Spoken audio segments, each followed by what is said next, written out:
why I created this documentary is because there's an increase in gang violence that's happening around Lowell, such as the New Year incident. So basically, I walked around UMass Lowell and the Lowell community and just asked random people what their views on gang violence and how it affects them in their life.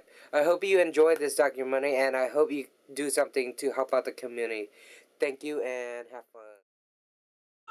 Or visit a military base, cause I'm Vietnamese rebuilding in the Gulf, Indians programming you from Houston, Filipinos nursing you in the Midwest, Koreans claiming the Dodgers, and the Chinese just everywhere. I believe that gang violence is more a reflection of a society at fault than gangs being at fault. Granted, the action of gangs and gang members is, when it comes to violence, is quite harmful, not very helpful, doesn't really improve the lives of the gang members, the gangs, or the communities they come from. But what is the origin of that, or what is the reason for that, I believe is a responsibility of society. What you asked me was, what do I think about gang violence? To talk about gang violence, growing up in Lowell, I only know what, the Cambodian American experience was. So that's my lens on it.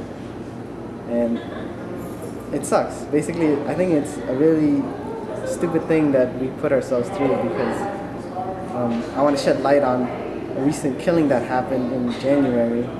My friend Karina Orr, she was shot, and because of gang violence, because a couple guys just didn't agree with what was going on, and they disagreed, and she was killed because of it. And I don't think it's fair to anybody. I don't think it's fair to the community. I don't think it's fair to each other, especially us Cambodian Americans. And when that happened, me and my friend were talking like, oh, why is it like this? Why is it still like this? And to me, what I said was, oh yeah, the Khmer Rouge is still going on. It's just they put down the grandma and picked up rags. And that's where I stand on it. And I think if it continues like this, it's not going anywhere. And I think in this day and age, we have the ability to do something about it. It's just that we're scared to, or people don't want to be involved in things like that. And I think our community just needs something to bring us together so we can tackle this issue. Because I know there's a lot of programs out there in the city of Lowell that try to prevent youth violence and stop kids from joining gangs. But the question is, why isn't it working? Or why, when something happens, there's still issues when we have all these programs. And I'm not trying to disrespect those programs. I think it's awesome what they do and the people they do help. But I just feel like, are we doing enough? I don't know if I'm doing enough.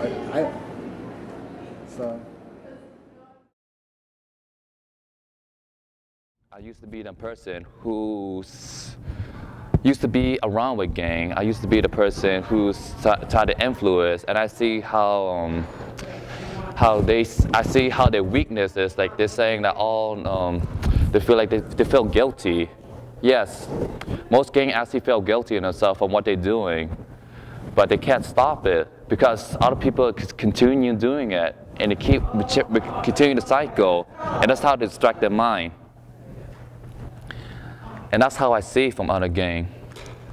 And even though it's still continuing today, and it's still love on, but it's life though. Ever heard from someone to say they rep, but they don't bang? What that mean is when they represent who they are, they don't want to show what they don't want to bang off because they just want to do it for reputation. But when they bang, that's the true meaning of gang. And not that much people, let's say Wingster, not that much Wingster know all about gang like that. The thing about, I'm just gonna represent. I'm not gonna blast no one else. I'm not gonna kick it with my homie, with my boys. I'm gonna play a little beer pong with them. But you see, I see 80% of people just rapping. They don't know what they're trying to say. They don't know what they're saying at all. That's scary.